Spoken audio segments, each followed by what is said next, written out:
Hey everybody, welcome back to Word Balloon, the comic book conversation show. John Suntress here. It's my birthday this week, and I kind of claimed the whole month of December because everyone is so busy with holiday preparations and parties and the like that, I got so many friends that, oh man, I missed your birthday, can we get together? And it's like, yeah man, as far as I'm concerned, it's my birthday till December 31st. So thank you very much for listening to this, and more podcasts coming this month of Word Balloon. Questions or comments about the show, john@wordballoon.com. Please reach me via email. That's the way to do it.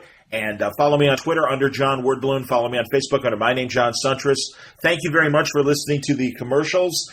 I know that they sometimes repeat the same commercials. Out of my hands, that is my fine network, Spreaker, selling the product. I thank them very much. I thank you for your patience in listening to repeat commercials till we get to the good content of Word Balloon. The good stuff is coming in one more minute. Thanks a lot for listening. Hey everybody, welcome back to Word Balloon, the comic book conversation show. John Suntress here, brand new month. It's actually my birthday today, December 2nd. I'm 55 years old. Holy shit.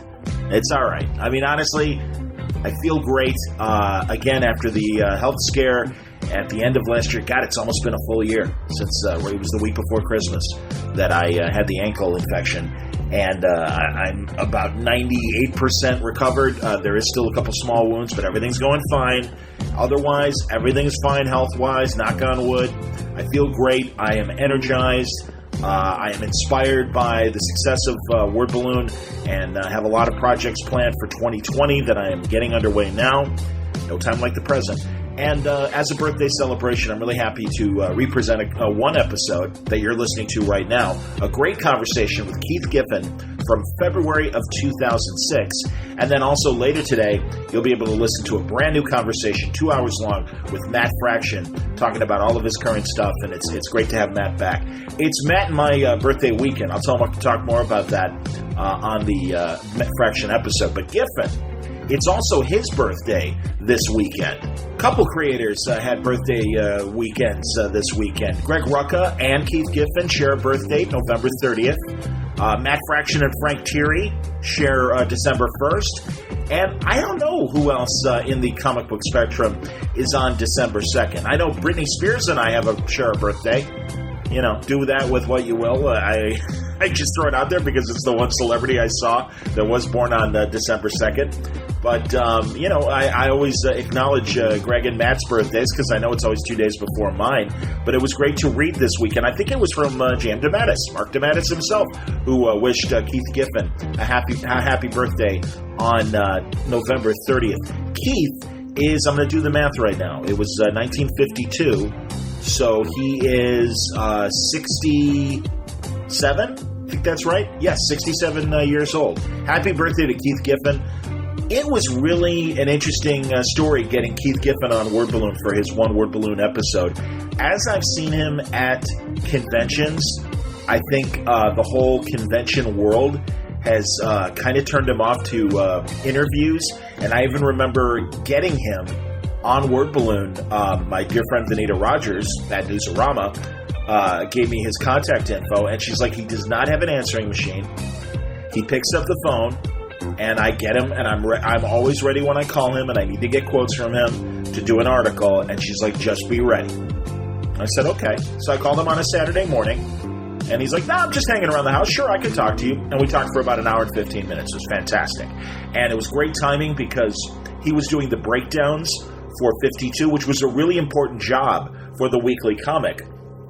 I just talked to Phil Hester, who is doing breakdowns for a couple YA graphic novels that DC is putting out to help artists who aren't used to doing comic books and comic book storytelling.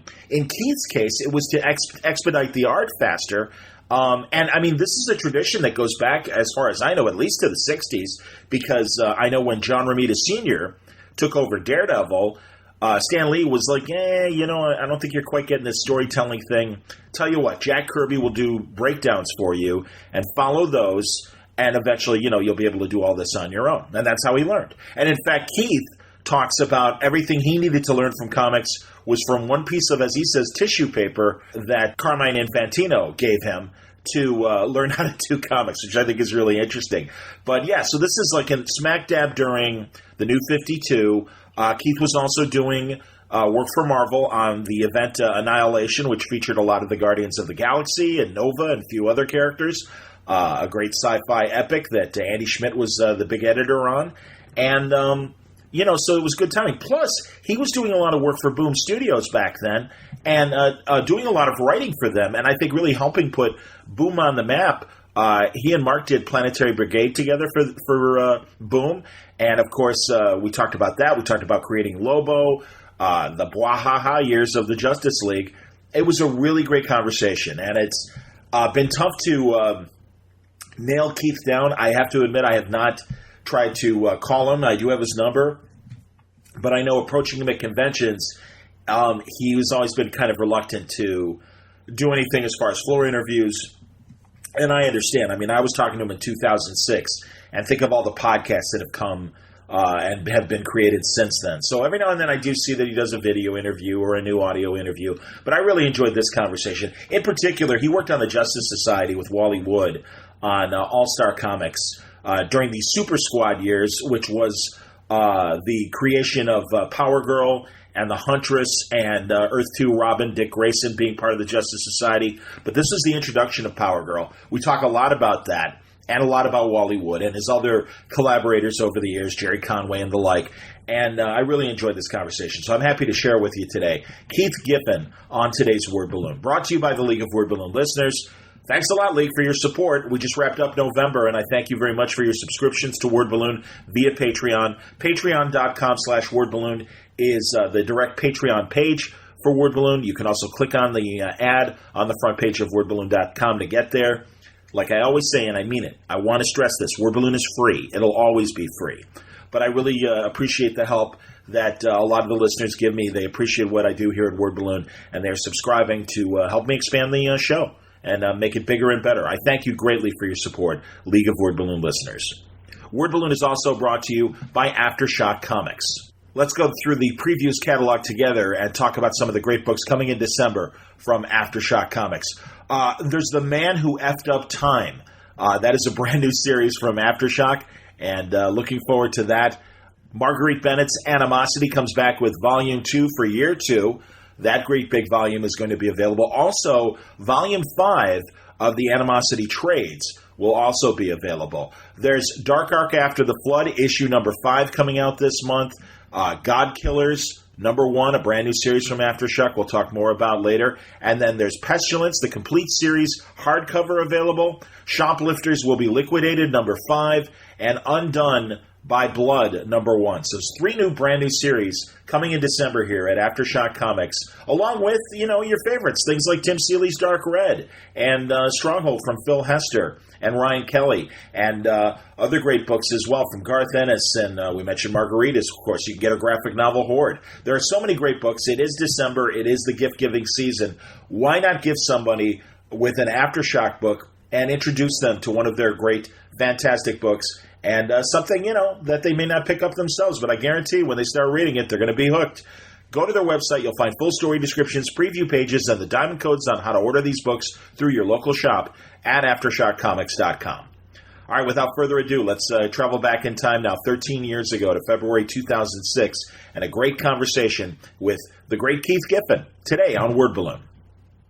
Welcome back to WordBalloon.com, the comic book conversation site. This is John Suntress. Mention the name Keith Giffen, and fans may think of many books. His humor runs on the JLA and Defenders with Jan DeMatteis. DeMatteis and Giffen continue the hero humor with 2 current projects from Boom Studios, Hero Squared and Planetary Brigade. Keith also had historic runs on the Legion of Superheroes with writer Paul Levitz and as a solo creator. In addition, Giffen is a key component on major event books at Marvel and DC, in the plotting sessions and doing the art breakdowns of the weekly series 52, and as a writer on the Marvel Cosmic event Annihilation. Our conversation begins with a look back at the start of Giffen's career that ties into the current events of DC's Infinite Crisis. I wanted to start at the beginning for you at DC because it kind of ties into the current storyline that's going on. Your first work was with All-Star Comics JSA Revival with Jerry Conway and Wally Wood? Yeah.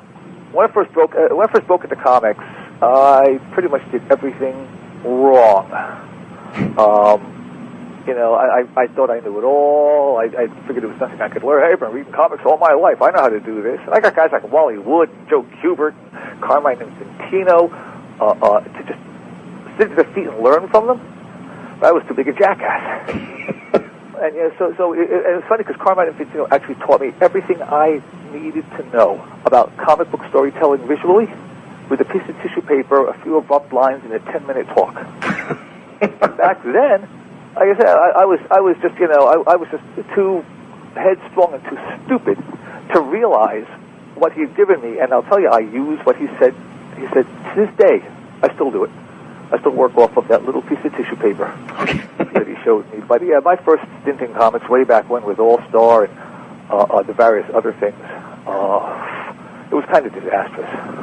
Well, I point to that specifically because you did the Golden Age Superman, and what I thought was neat, and I read this in an article, I want you to confirm it, it was your idea to give him the Joe Shuster look again. Boy, you're asking for a memory stretch. I seem to recall asking permission to do that, to put it into the breakdowns. That's great. And then Wally, of course, just knocked it out of the ballpark. I can't really say, I can't say with 100% honesty, yep, that was my idea.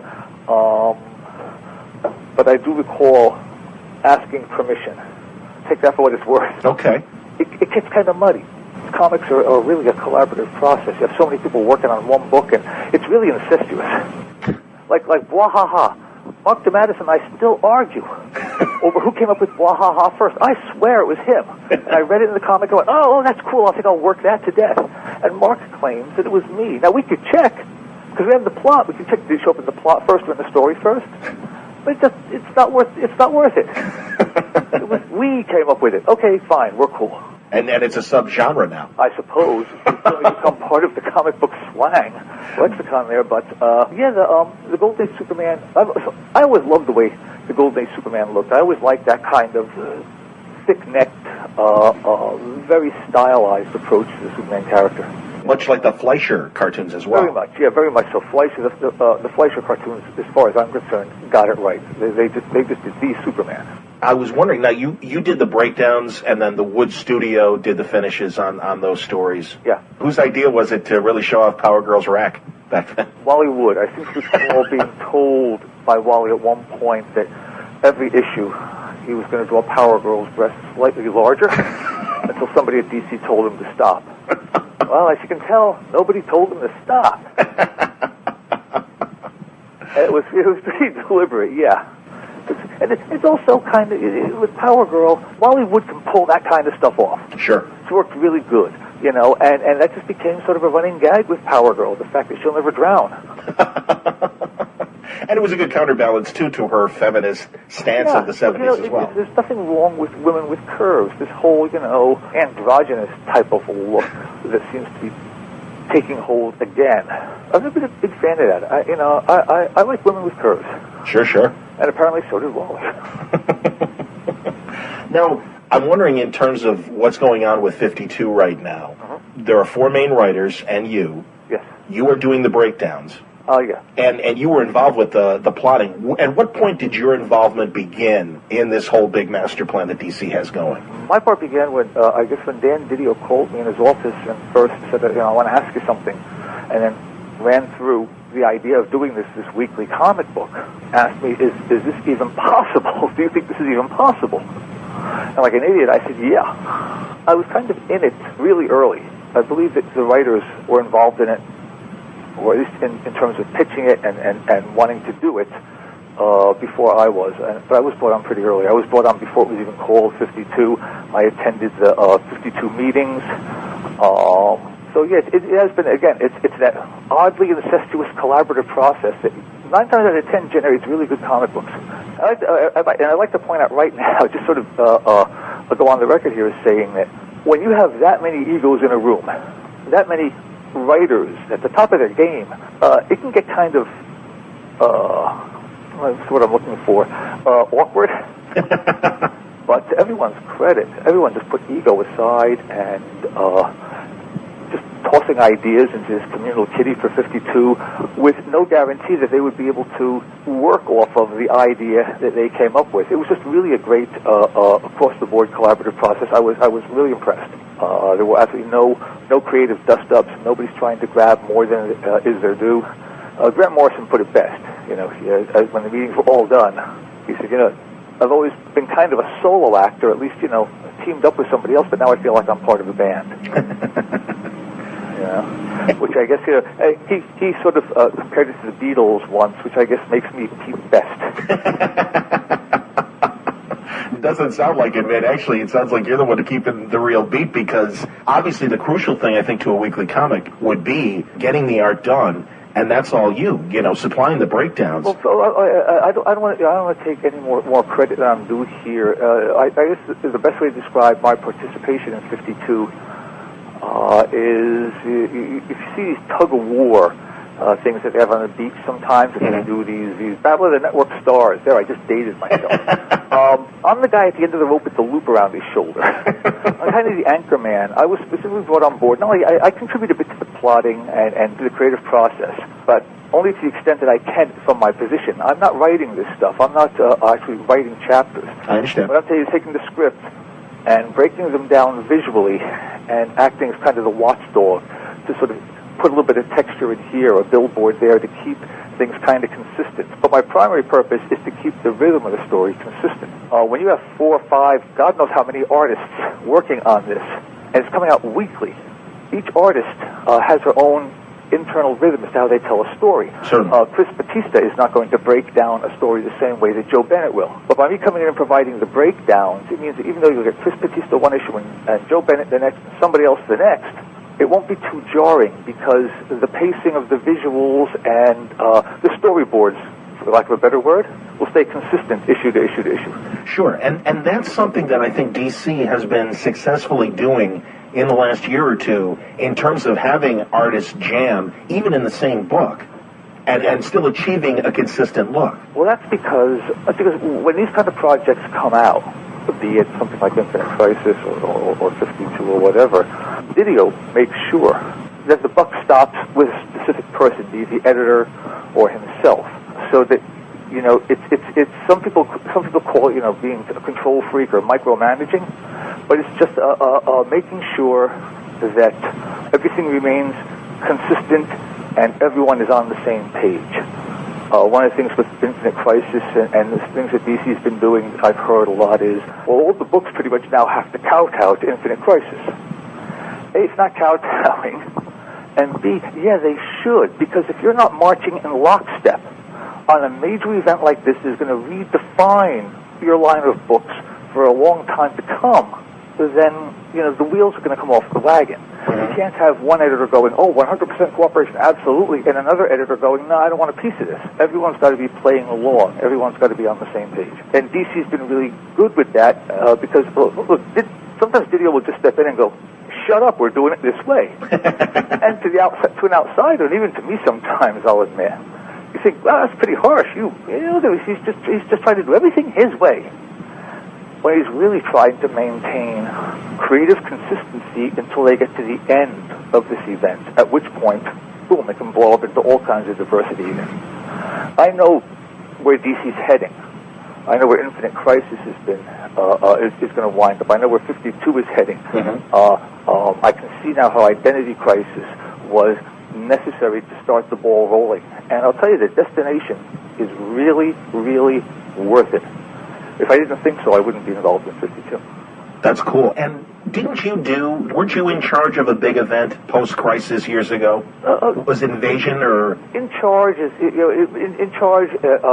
people think you're calling the shots. I was instrumental in pulling together Invasion. Yes. And also the sort of modest crossover that Eclipso thing. So yeah, I do have kind of experience with it. But Greg Rucka put it best when Video at the meeting threw out the question, sometimes these things just don't work. Why not? And Rucka hit it on the nose, because some people won't play. Right. Some people just decide they don't want to play. Well, Dan steps in and goes, okay, you're playing, period. And you've got to do that. You can't have all the books except a handful of Batman books moving in a specific direction, and then, it just doesn't work. It starts fragmenting. Sure. So, yeah, DC is getting better and better and better at pulling these things together, but only because Didio or the people who are helming the project aren't out there to make friends. They're out there to give good products. And if that means just, no, you're doing it this way, period, that's what they'll do. How many artists? You mentioned 2 of them. How many artists are going to be drawing 52? I don't know. At last count, I believe Wacker was juggling close to 6. Okay. Keep in mind, it's a weekly comic. Absolutely. And once this thing starts coming out, it's going to be bang, bang, bang, bang, bang every week. We're taking this lead in time right now to get as many issues done as is humanly possible, because we don't want to reach the point where the artist is having to really flame through the assignment. Mm-hmm. Mostly because that's not fair. It's not fair to the artist. Everybody on a big event like this, where everyone's going to be paying attention to it, wants to put their best face forward. And if an artist comes on and he has a week chopped off his deadline because somebody before him screwed up, it's not fair. The guy's going to have to do the best job he can within a deadline that's been truncated, and nobody wants to be known as, he was the bad artist on the book. Right. So, there's a lot of factors that go into this, just simply because it is a weekly comic book. Were you involved with Action Comics Weekly from 15 years ago?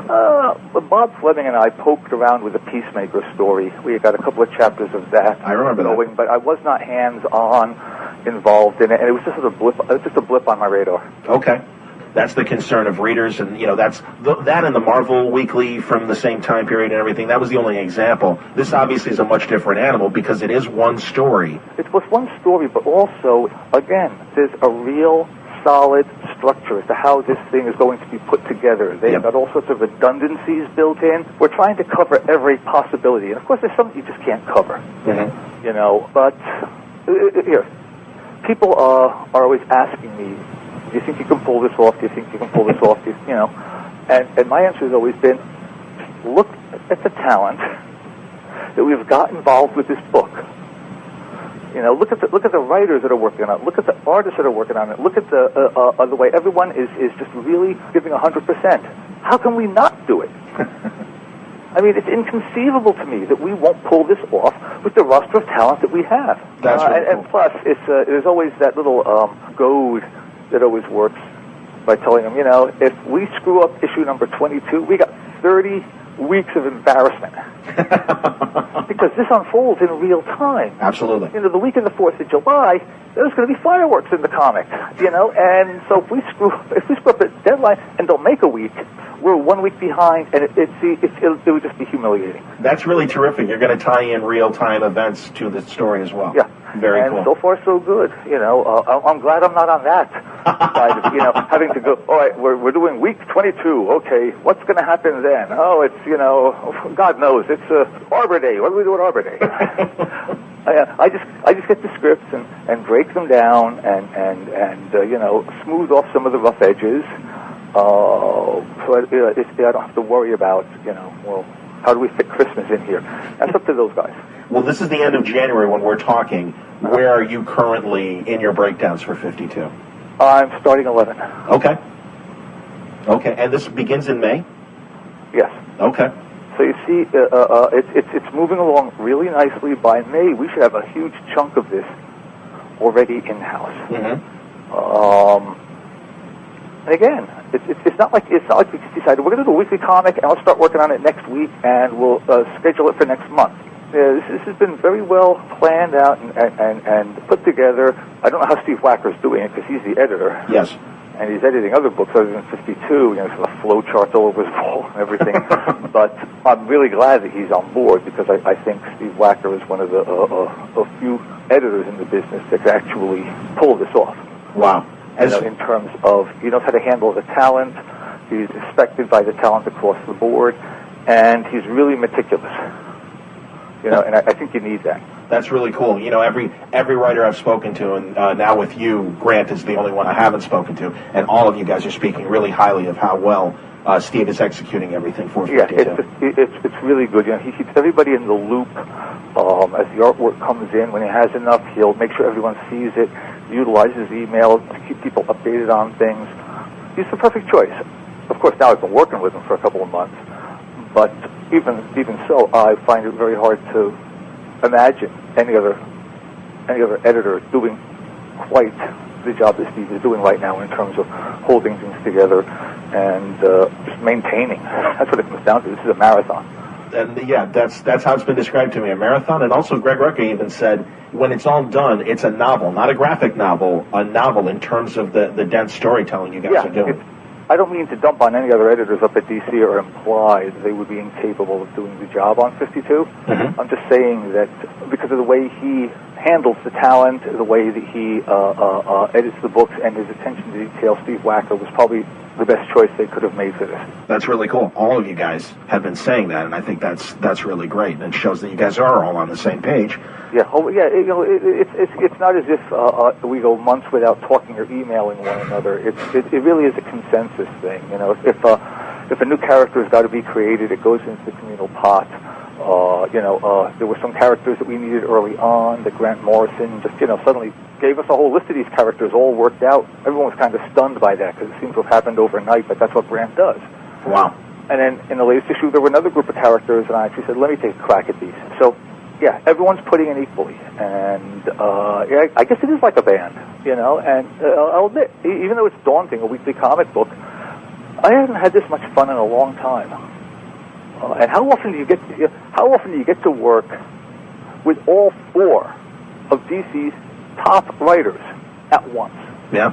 Most people are lucky if they bump up against these guys once or twice in their career. I mean, I'm in a real good place. I'm in a lucky place. That's really cool. Let's talk about the Blue Beetle. All right. Because that's coming up. New character, a tie to the original Beetle in Dan Garrett, that he has the Dan Garrett Scarab. Yeah, there's this new Blue Beetle. Although it's a brand new character, it's a brand new take on the character, it's a whole other animal. We don't just erase everything that's gone before. This isn't a reimagining where you say, oh yeah, all that time you spent being fans of Blue Beetle, haha, waste of time. We're not doing that. Where we're going with Blue Beetle springboards out of both Blue Beetle's history. So, in case anyone thinks, we're just going to come in and flame everything out into a white event, that's not going to happen. Oh, and for the record, it's not going to be a blah-ha-ha book. I'm capable of doing more than just vaudeville. Blue Beetle has its humorous moments, but other than that, as people will find out reading it, it's as serious as a heart attack. That's really cool. Did you do a lot of research? I mean, you were a reader, I'm guessing, of the Ditko years in Charlton. Oh, absolutely. I've been a fan of comics since I was 8 years old. There you go. I loved Ditko's Blue Beetle stuff. For a while, there was like a double bang. You were getting the Blue Beetle and the Question in one book. Mm-hmm. So I always liked the character, and when there was a chance to deal with him in Justice League, Mark and I walked in and started, playing a couple of riffs off of him, and it just fits so well. And the new Blue Beetle, again, it has nothing to do with Ted Kord. It has nothing to do with Dan Garrett, but it has a lot to do with the Scarab. It answers a couple of questions that people have been asking. How come when he got the Scarab, Dan Garrett got powers, but Ted didn't? Mm-hmm. We get to all of that. But okay. It's not done in such a way that you need a doctorate thesis. You have to have written a doctor's thesis on Blue Beetle. It's not a book that insists you know about Blue Beetle history or know what has gone before. It's a perfect jump-on point, and as we reveal things that impact the new Blue Beetle that come out of the past Blue Beetles, we're doing it as if these stories were never told before, so the new reader doesn't have to go hunting down Justice Leagues to see about Ted Kord or Charlton Comics or even the original Blue Beetle. We're trying to really make this a self-contained book. Okay, because I was kind of wondering, just from a curiosity standpoint, because I'm an old-time radio fan, and I was pleased to discover even the Blue Beetle radio show of the 40s that seemed to take from that Victor Fox version of the Beetle. Mm-hmm. I don't know if you ever heard any of those or even... No, I never heard it. I didn't even know he was a radio broadcaster. Yeah, exactly. And it was interesting to see how big the character was back during the Golden Age as well. Yeah, the character's maintained through the years. I mean, there's obviously something about the character that's striking a junk culture nerve. And hopefully we can continue it. That's cool. Was that your design for the new costume? No, that was Cully. Okay. And I'll tell you, he nailed that costume right off the bat. That's with minor variations.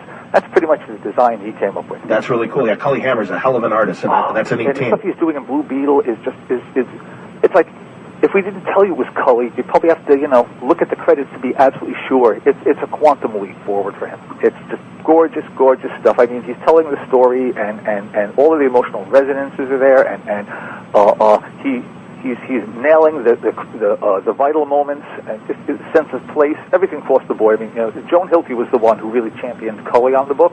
Okay. And in this case, she was so right. As an artist that developed into a writer, how do you send your scripts to the new artists that you work with? I send full scripts. Okay. I tend to work with a final draft. I utilize the screenplay format, wherein basically the dialogue and the characters would be down the middle of the page, like a screenplay, and then you have the blocks of descriptive copy, setting a place, and basically what I need out of the panel. The only rule of thumb I use is I will not ask an artist to draw something I would. Maybe coming from drawn comics before I started writing comics, I think I'm a bit more sensitive to the artist's concerns or the artist's needs.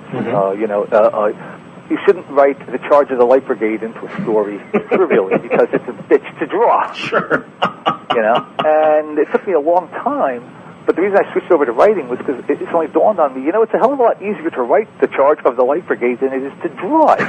Yeah, into the Valley of Death Road to 600. Yeah. That took 5 seconds. Now draw it. Yeah, that said, I will still ask for scenes, where sometimes it seems a bit overwhelming. But again, I will never write something into a script and hand it to an artist that I wouldn't be willing to draw were the positions reversed. Do guys ask for breakdowns from you, or do you ever do that yourself? Oddly enough, lately I'm not going to go into exactly who. No, that's okay. But I've had a couple of guys actually say, could you provide breakdowns? I guess, working on the Justice League and the other books I did up at D.C. and doing the breakdowns, I don't think it's that the artist, says, I need Keith Sterling breakdowns to make it work. I think it's just a curiosity factor of, would you mind doing breakdowns on this? Because they're just curious about how it would work out. Sure. Also, it helps with the deadlines a bit, and I think that's another reason I'm doing the breakdowns for 52. Not only is it artistic consistency, but if I do the breakdowns, the artist doesn't have to worry about breaking down the page, and he can completely focus on drawing. Right, executing the work. Kind of 1/3 of the job has pretty much been removed, and you said, he just gets to execute it to the best of his ability. Buys him a bit more time to polish it up nicely. As a writer, which guys were you working with back, when you started in the 70s and stuff? Who would you say were the guys that helped mold you to become the writer that you are now? If any. Maybe not. Okay. Yes, I can point to Carmine Infantino as being the largest influence in terms of how I approach the page as an artist. But when it comes to the writing, believe it or not, it was, for the most part, it was editors. Andy Helfer, it's the way he approached it, and always, always encouraging me to, try writing a bit more. You do the breakdowns, you do the plot real good, just put in the dialogue. That's cool. His encouragement, also, learning from him. Paul Levitz, of course, working with him on Legion of Superheroes was pretty much a crash course in how to juggle a huge cast and make it work.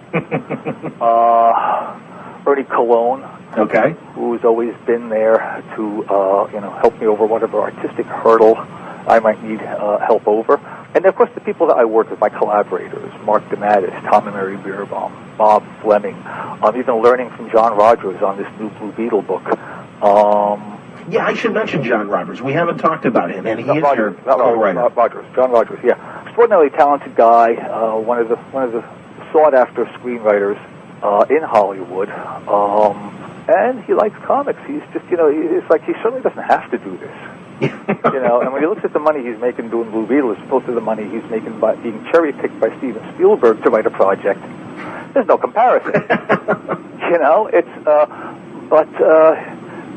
What do you think of that? Because you're an old comics hand, and there are all these new screenwriters that are coming to comics to do their work, and it's an interesting thing. I'm of two minds of that. On one hand, I love new talent. I don't care where it comes from. I love new talent coming into the field, be it an artist or a writer or an inker or even an editor with a different approach to getting the books out. I really think it keeps the field fresh, and it keeps me on my toes. I love competing with them. But on the other hand, when you have guys, if you're making money hand over fist in Hollywood doing TV or screenwriting, and somebody calls you and says, would you like to do a comic book, and you say yes, what are you going to say? If you want to do it, by all means, do it. My problem is that sometimes the companies will overlook the comic book writers looking to grab a name that they can slap on the cover, like, from the creator of this and such, or from the guy who wrote this movie. And that's where it becomes problematic for me. And, you've got a wide range of extraordinarily talented writers in comics, a lot of whom are just getting work on a piecemeal basis. And maybe you should look to them, because these are the guys that kept this business alive and vital for so many years. Certainly. Before you go looking outside.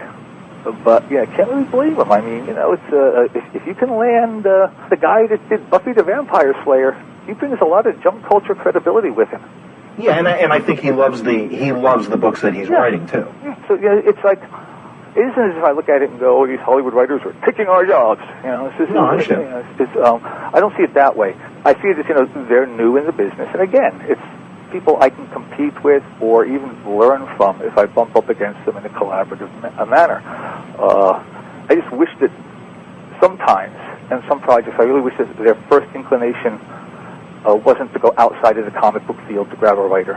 No, I understand. And I don't begrudge any of these guys any of the work they're getting, because you can like this guy Josh Whedon. Mm-hmm. That's the guy. I mean, yeah, Buffy, and he had a whole bunch of stuff under his belt, but I can guarantee if he handed in a bad comic, he was going to get more work. Absolutely, and there have been guys from Hollywood that have come in and have been wrapped for their bad work, and they're not writing comic books anymore. Yeah. A lot of people think that comics and movies are so akin. I don't see why more comic book people aren't writing movies and vice versa. They're completely different disciplines. With comics, in film, you are writing linear. You are writing. It's for action. It's for movement. It's linear.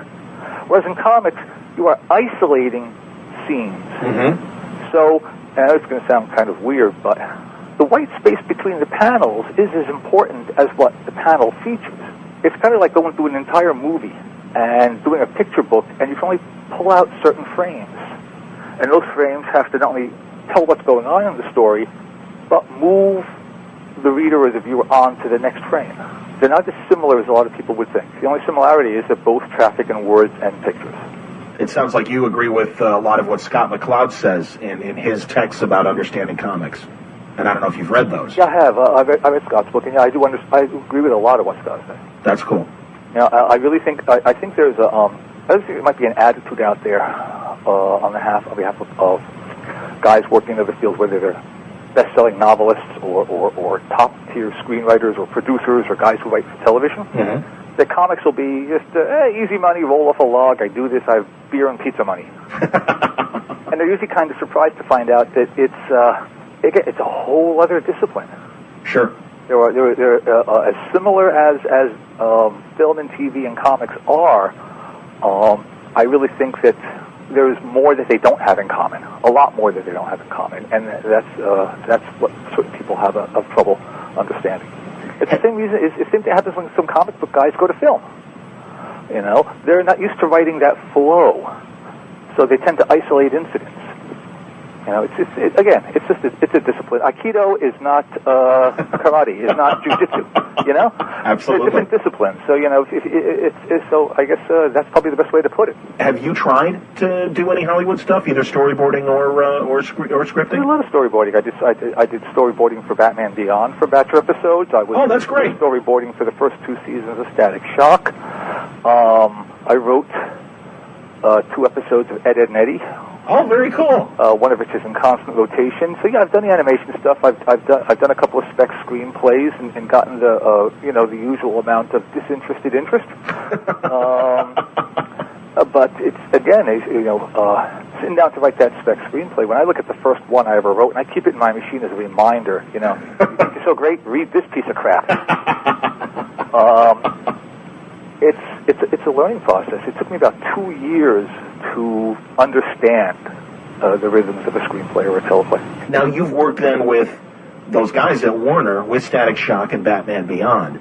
I just had Dwayne McDuffie on about a month ago. Dwayne's a great guy. And Dwayne's one of the good guys. Absolutely. And those shots, I think, have produced such great animation and have, really understood the spirit of, what made comic books great and really translated it well into cartoons in a way that it was never done before.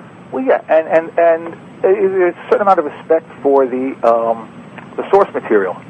But there's also got to be a certain amount of disrespect for the source material because it is a different genre. Yes. A lot of the changes that are made in cartoons or in movies to the characters are dictated just by the medium they're working in. It was okay for Adam West to run around in the Batman suit as we know it. But if you want to reach a much broader audience and not be camp about it, you got to jack it up a little bit. Sure. It's takes different approaches for different mediums. But the Justice League guys, I agree with you that they've come about as close as you can come to really just animating a comic book. Yeah. Now, it's funny because, you make the Adam West comparison. I wasn't going to even ask you this, but it brings to mind the failed Justice League pilot that seemed to take a page. I got to go there because I'm just curious. Obviously, that's a good reaction to tell me what you think of it. But yeah, what did they start with your guys' stuff? Well, I sat in a couple of meetings when I sat in a couple of meetings with some producers or the guys that were then trying to pull this together, and they, to their benefit, they were really trying to capture the comic book and do it in as dignified a manner as possible, considering the restrictions of budget, et cetera, et cetera. Sure. But, the best laid plans, when Justice League came out, I don't know how many rewrites it went through. I didn't notice it was the same guys. And it nosedived, didn't it?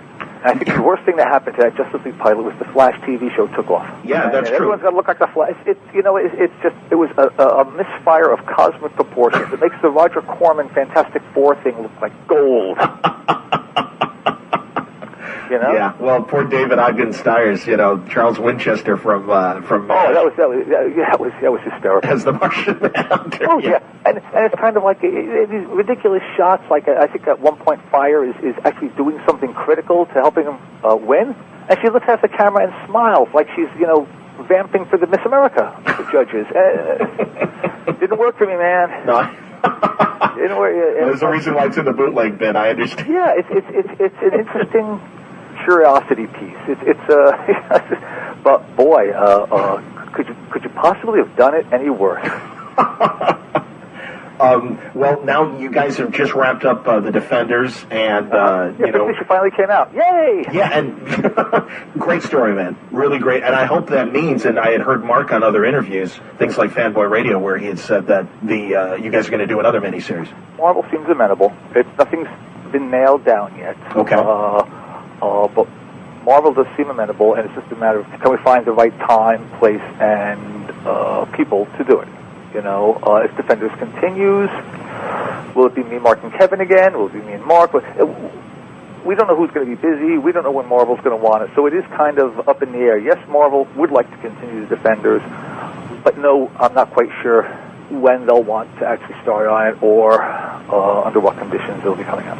Okay, and we always hear in interviews with you or Mark about the two of you, and we shouldn't forget about Kevin because Kevin really, does a great job as well, and I think brings to life a lot of your guys' ideas. How does the art work then between you and Kevin? Look, I just hand in the plot, and sometimes Mark will do dialogue off of my plot, and then Kevin will be handed the full script, and he draws it. Sometimes he'll work off of my plot. I don't see. Sometimes they'll send it to me, but 9 times out of 10. I don't really see the artwork until it's published. I see it when you see it. Okay. I don't read Mark's dialogue either because this way I can sit down and read the Defenders as a fan. I'm not paging through it going, oh man, I've read this 20 times already. Just shoot me. Like on Hero Squared. I don't read Hero Squared until you do. That's cool. And yeah, I do want to talk about your boom work because I really did enjoy Hero Squared, and Planetary Brigade is also great.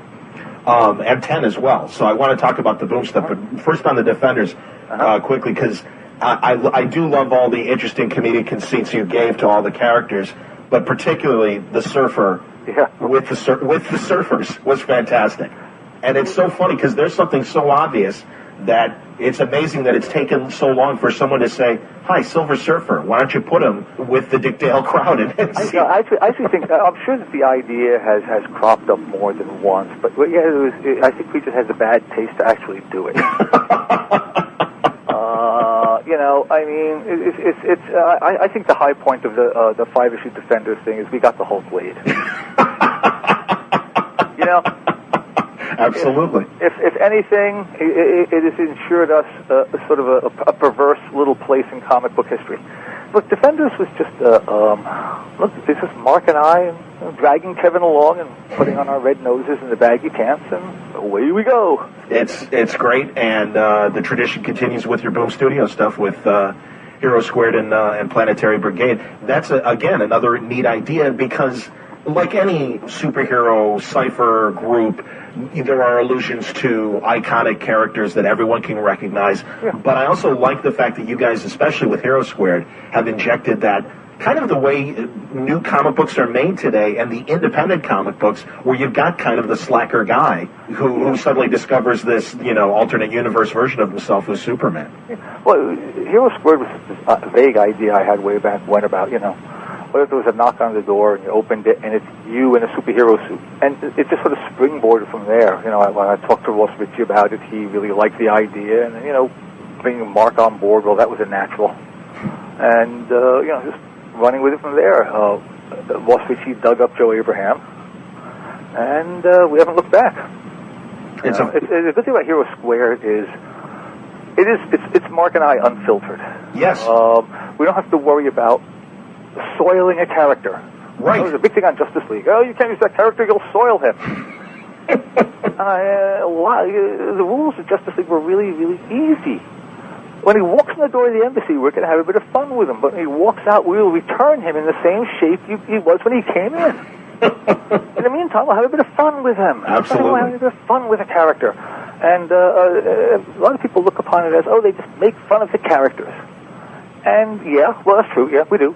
But it's not done with malice. I don't think we could do the kind of stories that we do in Justice League or Hero Squared if we didn't have some form of affection for the characters, And listen, on Justice League, I was always more interested in Ted and Beatrice and Guy than I was in Blue Beetle and Fire and Green Lantern. Who was Mary Marvel's character in the revamp? I asked for Supergirl. Okay. And I guess we couldn't have him for whatever reason. I think we were just nervous about the fact she's just been launched and we might soil her.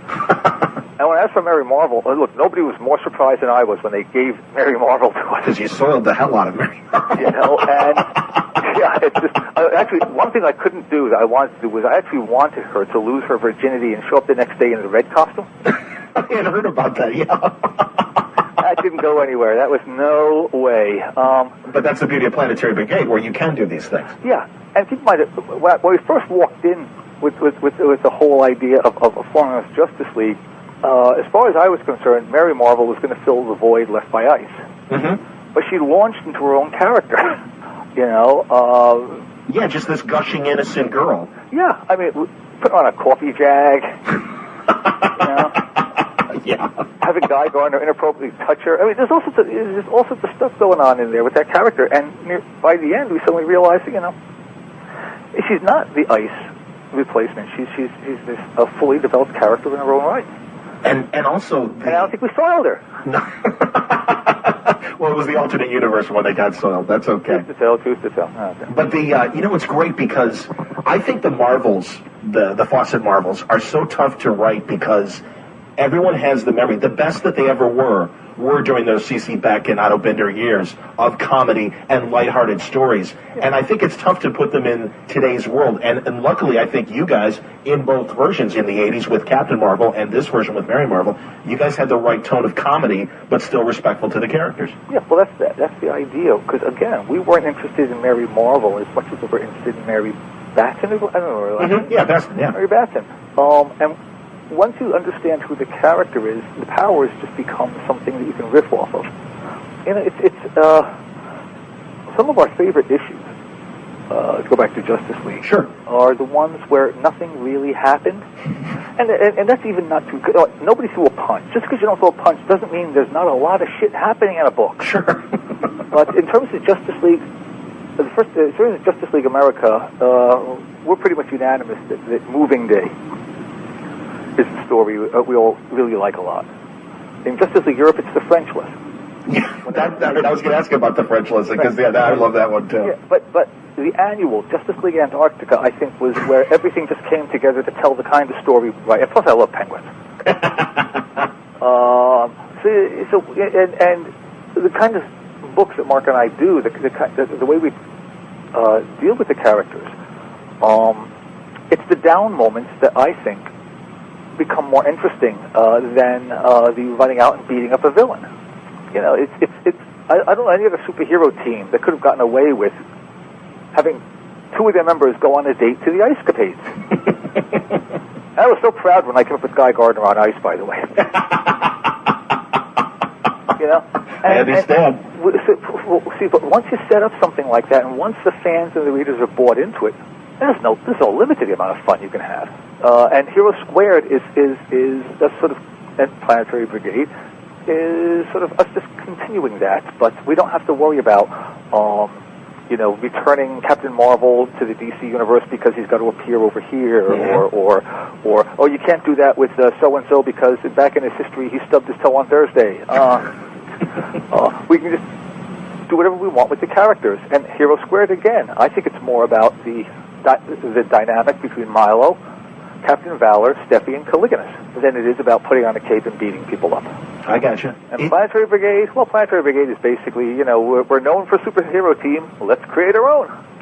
And it's a great team. I read the first issue. I haven't read the second yet, but it's great because, again, recognizable ciphers, but you can do whatever the hell you want with them.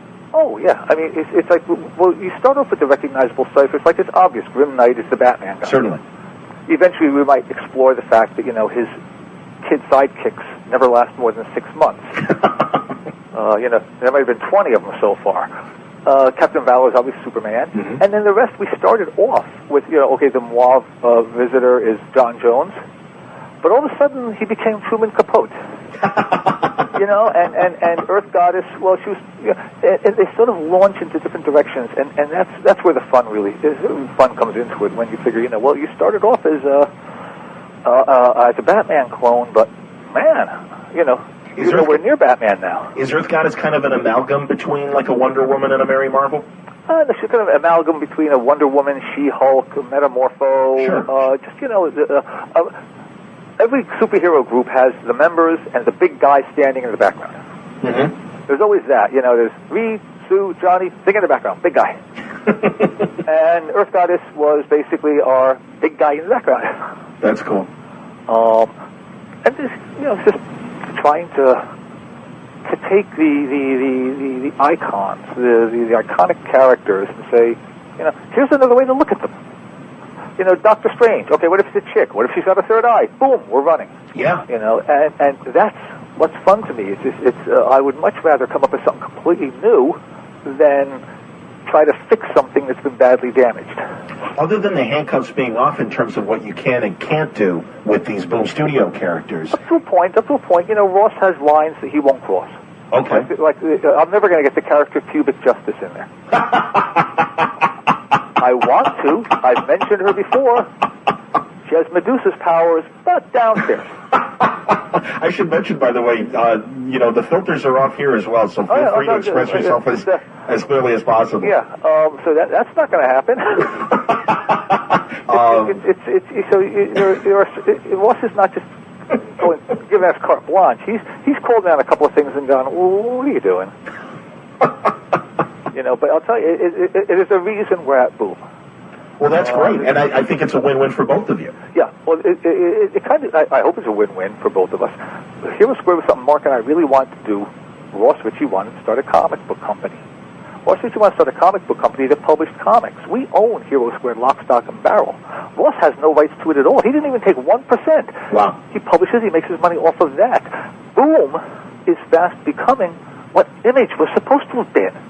It's like, if you come to him with this character and you've got this book and it's yours and he wants to publish it, he'll publish it. You don't have to sign up. How insidious is it? You go to a company with something blood and sweat to put down on the page and they go, okay, we'll publish it, but we get 50% of it. Hey, Sure. fuck you. I was wondering because I remember you had something from Image just a couple of years ago. Yeah, that was Dominion. With Ross. Yes. With Ross of all things. Oh, okay. You know, There you go. So you guys took it instead and then created your own. I fascinated with Image, and I didn't mean to sound like, I was dumping on Image when I said that Boom is fast becoming what Image was meant to be in terms of Image was first formed as a creative coalition where you put your books out there. Yes. And you own the rights and blah, blah, blah. I think that was undermined the first time they generated a work-for-hire contract. Sure. But whereas with Boom, it's like you get your creative freedom, you get to own your characters, and you can relax, or at least I can relax, because I know that Ross is meticulous enough that he's going to see to it that these books look as good as is humanly possible. You know, Boom hasn't put out a dog book yet. Yeah. Even on, and 10. I wanted to talk about 10. I keep Go ahead. looking through 10 like a mental patient. Yeah. Because I'm looking for the mistake. There's always a mistake. There's always a word balloon going to the wrong person or a misspell. And 10 is a perfect 10. 10's a great book. It's as closest I've ever come to having everything I want on the page. The right artist, the right colorist. It looks great. It's nailed it across the board. How can you not want to work with a company like that cares as much about your book as you do? And not because they're going to go running off and sell it for film rights and get 50% of your money, but because they care about publishing quality comics. And ours. It's great. And 10 is as far from the Justice League, Hero Squared, Planetary Brigade stuff that you do, and reminds people that you're not just wahaha. You do good grit, and you do tough stories. And that's a very tough story, and I think you and Andy Kuhn executed a great story. Well, funny is, all the criticisms of 10 are the ones I wanted in there. Like, people going, well, how could it be random if it was his girlfriend? And my take on it is, what made you think they were telling the truth when they invited you to the contest? Mm-hmm. 10 was, the entire theme of 10 is summed up in one sentence. Nothing more horrifying than random. Random is horror. Yep. And it was, to me, it was a line drive down the middle, nasty little story that I had to get out of my head. It's funny that people only think of me in terms of wah-ha-ha when I've done a 5 year later Legion. That was not very funny. No, and brilliant. I did Mars Attacks. Yes. The first miniseries. I've trafficked in books that aren't meant to be funny. Or majority of them kind of are tongue-in-cheek funny, but like to look at Peter David and go, oh, he couldn't write a superhero book unless he put humor in it. No, Peter's quite capable of writing dead-on serious stuff, and I'm sure that he could scare the shit out of you if he put his mind to it, if he wanted to. For a while, every time I got on a book, it was, oh no, he's going to make it funny. Oh, you realize? Yeah, it's just I think people started moving out of that he's only funny when I started doing the English adaptation of Battle Royale. Yeah, I was going to ask about that because there are a lot of similarities between 10 and Battle Royale. Yeah, 10 was birthed out of the Battle Royale idea of just people trapped in people chosen at random in bad circumstances. Mm-hmm. With 10, I left a lot of questions open. I left a lot of the one thing that everyone's missing, and I left a lot of clues. Not a lot of clues. Maybe I was too subtle, but. I read reviews and they go, well, how does the guy, the black guy, know so much about the contest?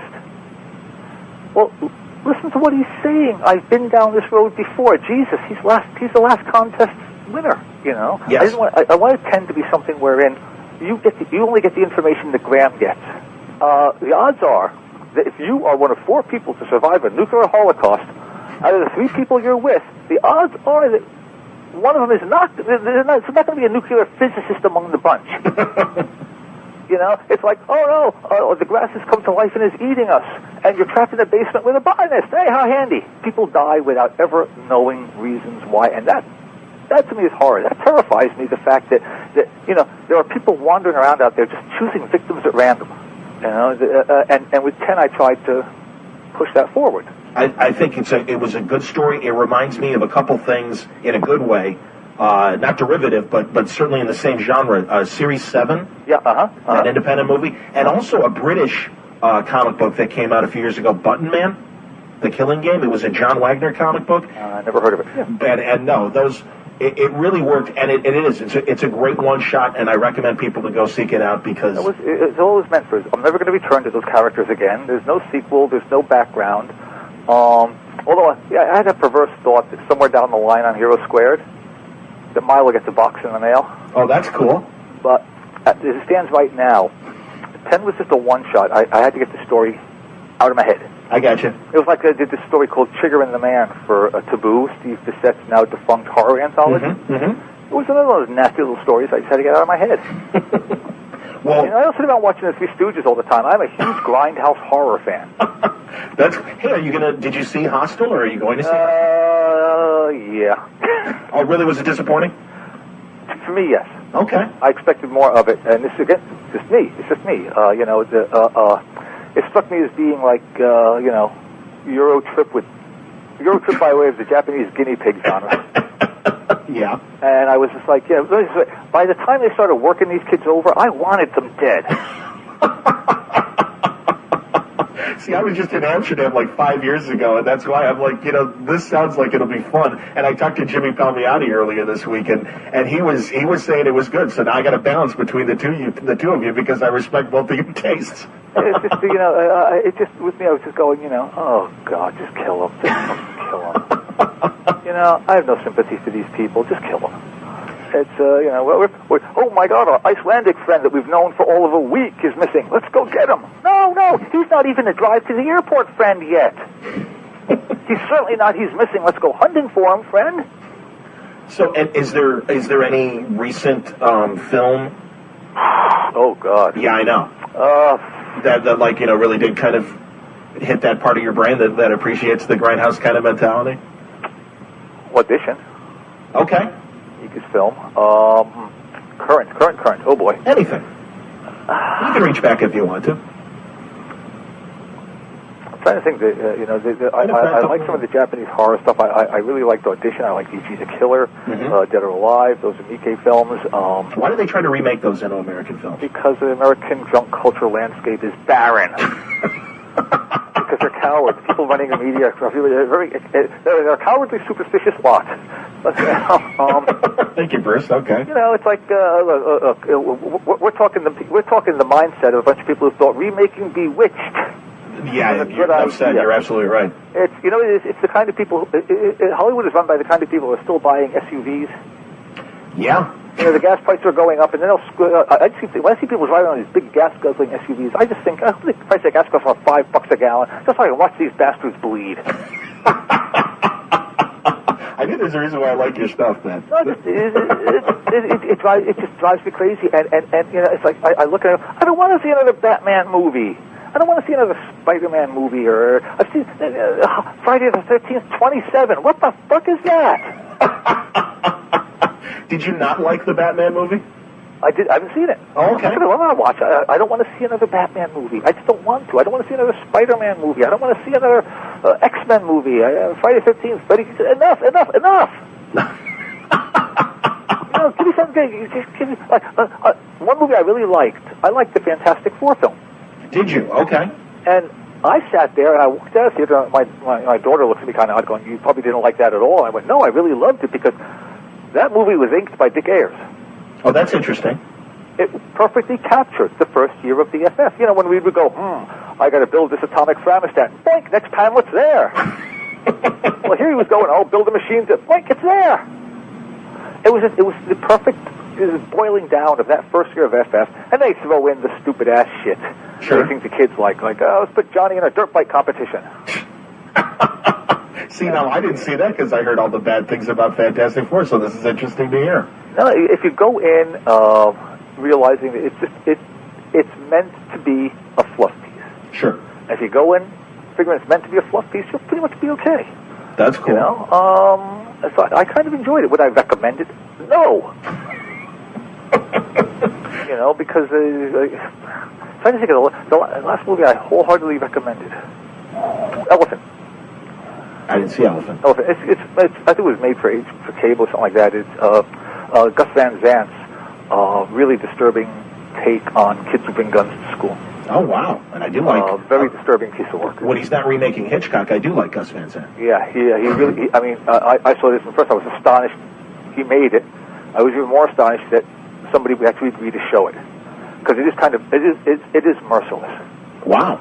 And so that was kind of interesting. But it's really hard for me to leave the house to go see a movie, because I always walk out feeling like I screwed out at $8. Yeah, I hear you. $8, that's cheap. Well, around here it's just you go to the third run theater.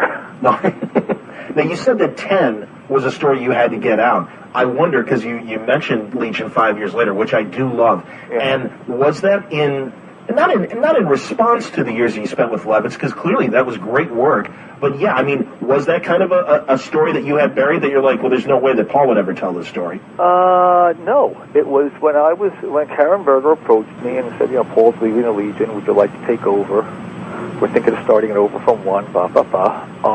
I knew the kind of story I wanted to tell, and I knew where I wanted to go. I knew the theme I wanted to explore, and that is, these Legionnaires can be heroes even when it's all going against them. It's pretty easy to be a hero when you're living in these fancy digs and you have groupies. But what happens when it's all going wrong? So I needed to really tear down the UP universe. Mm-hmm. I didn't want to actually do that, like, on screen. So I bumped it 5 years later, figuring all this bad stuff happened during the 5 year later thing. I'll revisit certain of the key points, but by bumping it 5 years later, it would mean that Paul's run on the book and all that had gone before with the Legion was intact. Legion fans would not feel as if I was completely disposing of years and years and years of continuity. Yeah, you've loved the Legion for 30 years, more fool you. I wanted to, respect that. And of course, then later on we had to do the white event, and it all hit the fan.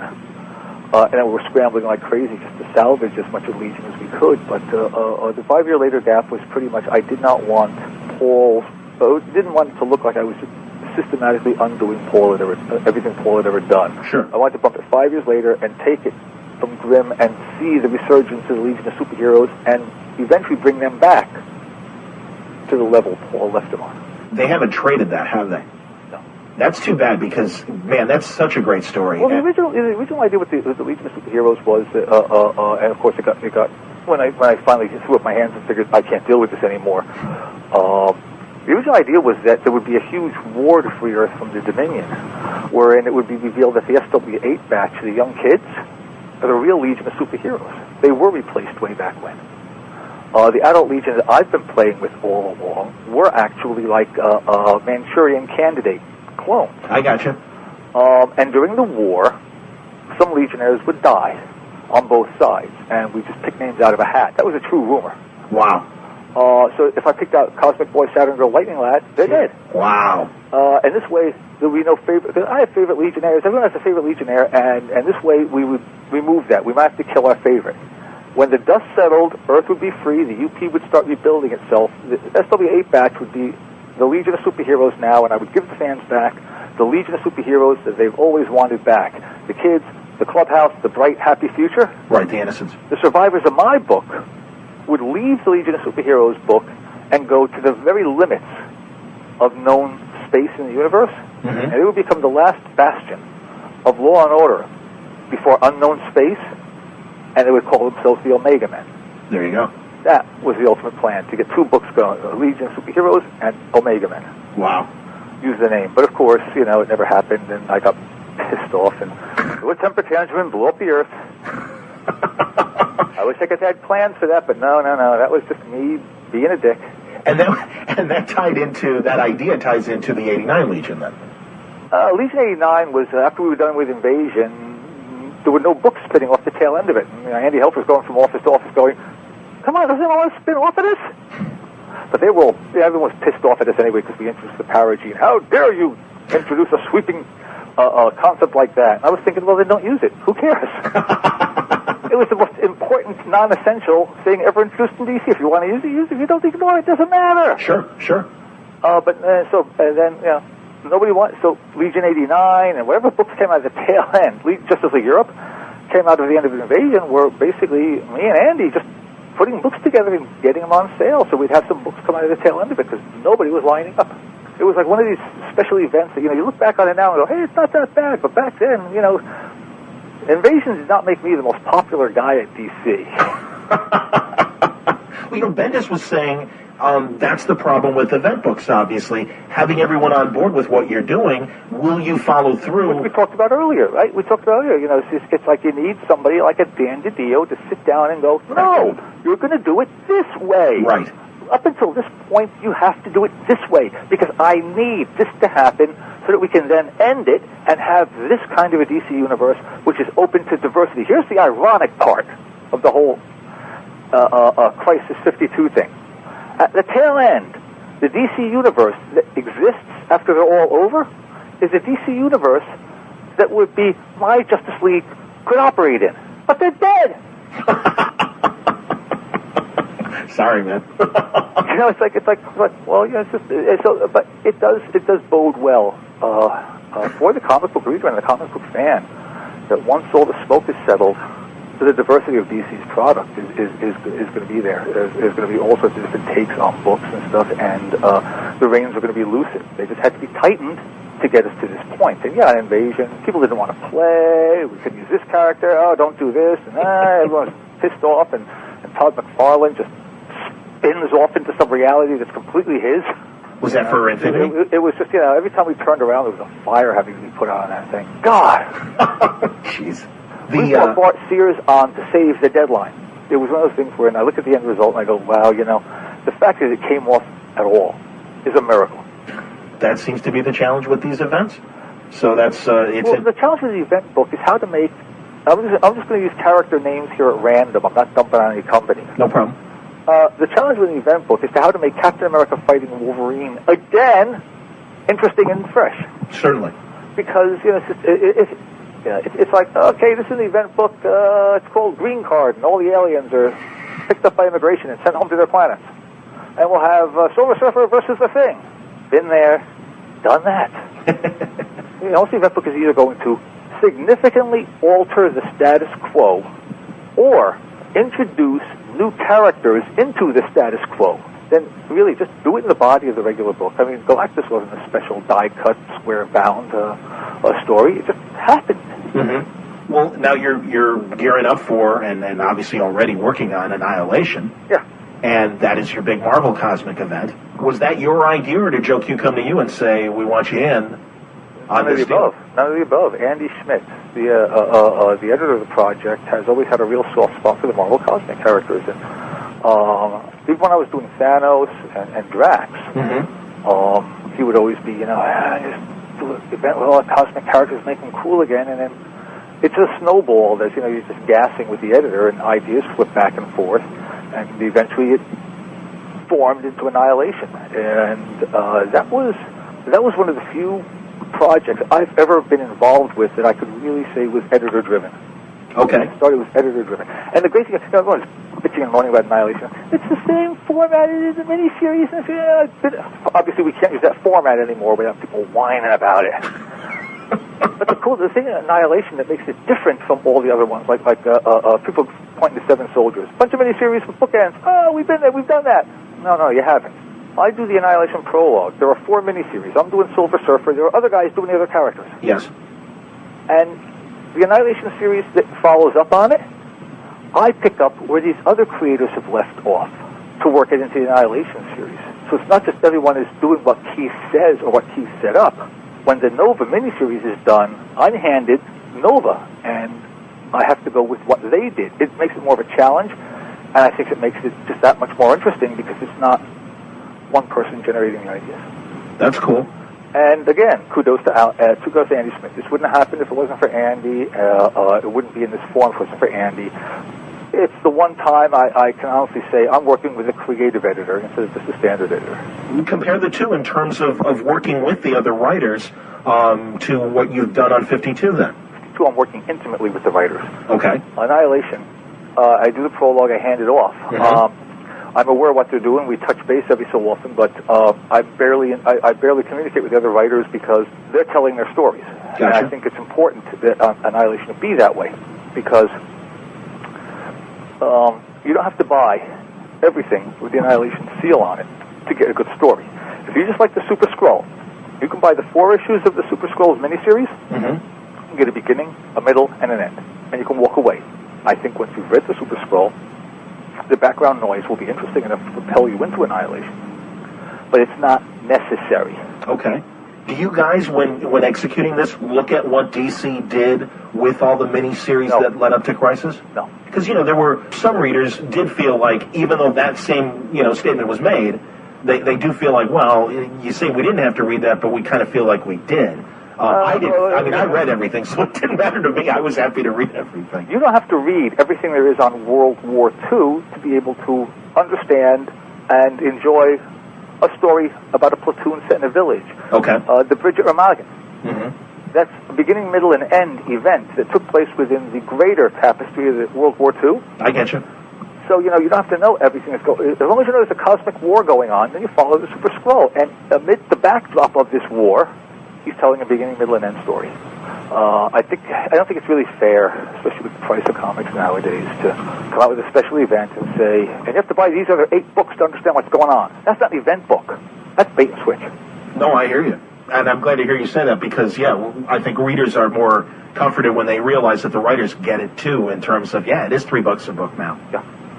I'm always aware of the price point on the book. I think that with the price of a comic book now, I could never do a decompressed comic. I don't understand, A, how they're getting away with doing those, and B, why the fans embrace it to that point. I mean, isn't the idea to have a comic book that it takes longer to read the comics than it does to take a dump? Ideally. You got it. It's like a $2.95 price tag. Give them something. Just fill it to the extent that you can. Don't just give them the bone. Put some meat on it. It's like you get an entire issue of a book, and the entire issue is the guy walking across the room. Something's wrong. Something's wrong, and it's just. But I'll actually wonder: do these readers want to read? Is the comic supposed to be just this bang bang bang kind of visual fix, and then they can move on to the video game? Because I don't get it. I have no idea what the appeal of what people are calling decompressed comics. I don't see the appeal. I don't understand it. I'm paying $2.95, and 5 minutes later, I'm done. I'm with you. Yeah. So with Annihilation, with the other stuff, we're at least trying to do the opposite of a decompressed comic, and that is fill it with stuff and make sure that the environment and the characters are deeply immersive and they reward repeated visits. Whether we succeed or not, well, who knows? We'll find out. And Annihilation does not traffic in the illusion of change either. Trust me, when we're done, the status quo is gone. Yeah, I've read articles, and you've said that there are going to be characters that people got used to that aren't going to be around anymore. Mm-hmm. They're not going to be around, or they'll have grown. Events will have forced them into actions they might not normally have taken. Annihilation is the basic premise of Annihilation is to take these cosmic characters and remind the fans why they're cool. Sure. Silver Surfer's cool. Here, let us prove it. Super Skrull, great character. Let us prove it. And then just roll out some hopefully good rip-roaring stories, and then it's in the hands of the fans. 52 is the same way. I mean, I'm enjoying reading 52. I look forward to sitting down and reading the script before I do the breakdowns because it's dense with story and it's moving forward at a nice clip. And it does have that, wow, I wonder what's going to happen next feel to it. So, who knows? It'd be nice. It'd be nice if I had, these 2 projects flew. We're rooting for both of them, man. Before we wrap up, I just want to really fast reach back on 2 other things that I just love. First of all, Hex. I really appreciated the weirdness of throwing Jonah Hex into the future, and I thought it was a really cool run. Hex, I don't have much to say about, to be honest with you. Hex was, I needed work. They offered the assignment. I did it. Okay. I would love to be able to say that, I had an affection for the character or that there was this desire on my part to explore this post-apocalyptic future, but it was I got rent to pay. Okay. I'm sorry. No. I'm really cold-hearted, but sometimes it comes down to that. I respect that. That's okay. The other thing was going to be Lobo. Everyone loves Lobo. And I'm curious, first, What do you thought of Brad Garrett from Everybody Loves Raymond being the voice of Lobo on the cartoons? I didn't even know that. Oh, no kidding. I found out Lobo was on the cartoon one Saturday morning when my daughter walked into my studio and said, "Come here, you might want to look at this." Lobo is a character that I originally created as an indictment of the dark, grim, gritty, vicious, violent superheroes doing reprehensible things but still calling themselves heroes. I remember, yeah. And it got out of hand. He became the poster boy. And I remember doing. On Lobo's back. I was already getting really tired of the character, and I said to Giordano, I said, I'm going to keep pushing and pushing and pushing, and then when you make me change something, I'm going to leave the book. And Dick was like, yeah, don't worry, you're not going to. He didn't believe me. He didn't think I'd really push that hard. And in the third issue of Lobo's back, one of these, third or fourth, when he's attacking Heaven. Okay. There is a scene where he runs across Torquemada and the Inquisitors of Doom. That was not what was originally in the plot. What was originally in the plot was Combat Christ and the Howling Apostles. Wow. They yanked it out. I left. Wow. And before you start thinking it was some kind of artistic thing, no, I was looking for a reason to leave. I could not conceive. I don't think I could have stood doing a monthly Lobo book. In order to do the monthly Lobo book, and have it be part of DC Universe, would have had to be watered down significantly. Sure. And B, even if I could have done it with the same over-the-top thing we did, it wouldn't have taken long before Lobo was revealed as a one-trick pony. I understand. And as much as I love assault humor, I don't want to wallow in it. You know. I hear you. Yeah. So, and it's not like, you know, it's like at the 52 meeting, I officially passed Lobo on to one of the other writers. I didn't know Lobo was in 52. I'm not going to tell you who, but there will be an interesting take on the character. Wow. Okay, that's cool. I didn't know Lobo was going to be part of 52. Very interesting. Look, a lot of people are going to be part of 52. We have the main characters. The entire DCU is part of 52. It's just that the main characters in 52, during that year that 52 is being published, will not be appearing in any other DC books.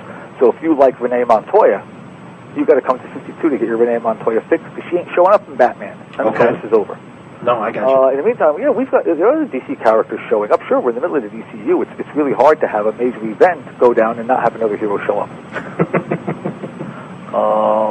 But yeah, it's so far it's a fun book. There are a couple of things in there that I think are going to stun the readers. Not so much that they're shocking, but that we will not be able to believe that we actually did this. We have one of those moments coming up where the boards are going to light up with, I don't believe they brought that one back.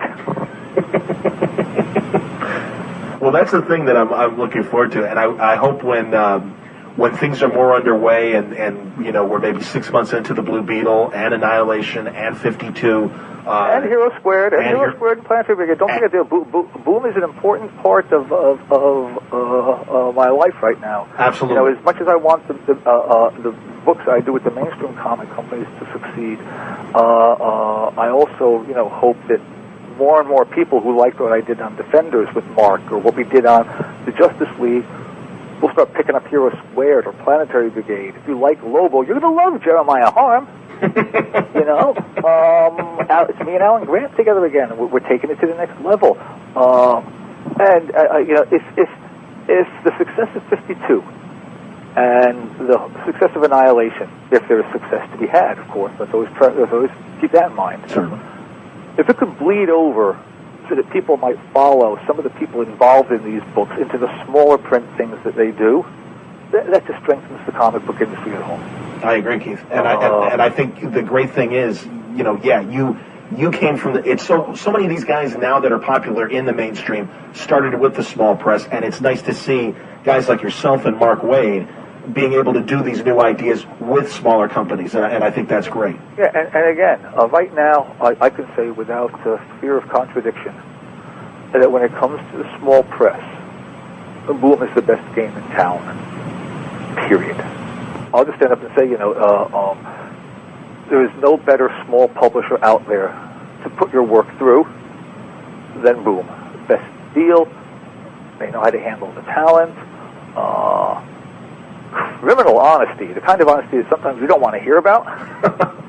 You know, the kind of thing where he'll go, oh, well, yeah, your book sold like crap. I mean, it's just, and again, that was just off the top of my head. Nobody has told me or anyone else that their book sold like crap. And again, it's important that these companies survive. So it's in my best interest. I could just put on the halo and the martyr shirt and go, yes, I believe in giving back to the small press community. No. It's in my best interest to see companies like Boom thrive, because that's the place I can really hear my voice. Because as much as I will write for a major company, I've always got to pull back, because what I write and the content of my work has to be filtered through that company's best interests. These characters have history. These characters have been around for a while. I can't just cut off Aquaman's hand because they have none. In the smaller press things, whether it's Kirkman working Invincible or Mark DeMatteis and I doing Hero Squared or John Rogers or any of the guys that contributed to the wonderful Zombie Tales anthologies, you are hearing. That's where you can go to hear each creator's voice unfiltered. It's because sometimes you want to go, boy, I wonder what so and so would do if he could just do whatever he wanted. Pick up a Boom book, because everyone in the Boom is doing exactly what they want. Very cool. And again, as you said, people were disappointed that the Justice League stuff was, kind of terminated because of the direction of DC. Yeah. And for those who are missing that kind of story, it's right there for you in Heroes Squared and Planetary Brigade, no question. Yeah. So I appreciate that, and honestly, I appreciate your time, man. You've given me a lot of time and a lot of stuff to work with, and no sweat. I tend to ramble. No, and again, as you'll hear from the finished product, tangents are welcome, and we're looking forward to the new stuff and continued success with the Boom Studio stuff and the major stuff as well. Yeah, well, it's once again, it's a good time to be in comics. It was bad. It got bad for a while there, but I think that once again, it's just a good time to be in comics, whether it's small press or the majors. And on that note, there you go, Keith Giffen. Happy birthday, Keith. Here's to many more. Thank you very much for your contributions to comics in the humor world and in the heroic world as well. And thank you for being still a great part of DC Comics and still cranking out excellent work. It was really wonderful to talk to you, and I hope we talk again. Keith Giffen on today's Word Balloon. Thanks a lot for listening. Word Balloon brought to you by Aftershock Comics. Aftershock was calling 2019 the year of reading dangerously, and they back it up with a lot of terrific books. There's Dark Arc from After the Flood from Cullen Bunn and Juan Doe. Their wonderful series continues. There's more from Cullen Bunn as well, A Knight's Temporal. Matthew Klickstein's You Are Obsolete, issue 4 is coming out this month. There's other great books as well from Tim Seeley, Dark Red, the Midwestern vampire who's trying to make it happen for himself in the flyover states. Pretty funny stuff over there. The Man Who Effed Up Time, issue 1 is going to debut this month at Aftershock. There's another number 1 coming out, God Killers. Look forward to that. And Undone by Blood. All interesting, brand new series from Aftershock debuting in December. Go to the website, find out more about these stories and more. You'll find full story descriptions, preview pages, and the diamond codes on how to order these books through your local shop at AftershockComics.com. Thanks again for listening. I hope you enjoyed today's show. There is another show coming out today. It's my birthday. And the presents come to you. A brand new conversation with Matt Fraction. The League of Word Balloon listeners, the Patreon subscribers have had access to this show for about 2 weeks. And now it's time for you all to enjoy it as well. A great 2-hour conversation. We talk Jimmy Olsen. We talk about a lot of other great things. Some, of course, movie and book recommendations from me and Matt. I always love talking to Matt. I always love seeing Matt. Thank God I saw him and Kelly Sue in Portland when I was there for Rose City in September. This is December. But I miss those guys. I really do. As I always see my out-of-town comic book friends, I always say, can't we all live on the same street? Wouldn't life be that much easier? But yeah, man, along with the Ruckas and the Bendises, it was great seeing the Fractions and so many of my other Portland friends. But I just have a real soft spot for Matt and Kelly Sue, because, they're only a few years younger than me, but I know that, in another life we were likely all brothers and sisters together, because we just love all the same stuff. And it's so much fun to hear what they're watching and reading, and they give me recommendations, and I do the same for them. And it's always just delightful, and it's just been that way. God, they really were. I mean, I met them in 2006, face to face. Matt, I think, came on the show one time before then, but I hit it off so well with him. And then I met Kel, and the three of us really got together and really hung out. And I can't help it, man. I do. I appreciate their company when we're able to get together, and when we're not, it's lovely to visit with them on the phone and have some really great conversations. Someone just wrote how much they really enjoyed my last conversation with Kelly Sue, and I can't help it. I am completely biased when I talk to them. I love them as people. I think they're incredibly talented writers. And I always think they're just bursting with incredible ideas. And what Matt's doing right now with Jimmy Olsen is so great and so insane. So I'm happy to share a new conversation with Matt Fraction later today on Word Balloon. Thanks a lot for listening. Word Balloon is a copyright feature of Shaky Productions. Copyright 2019.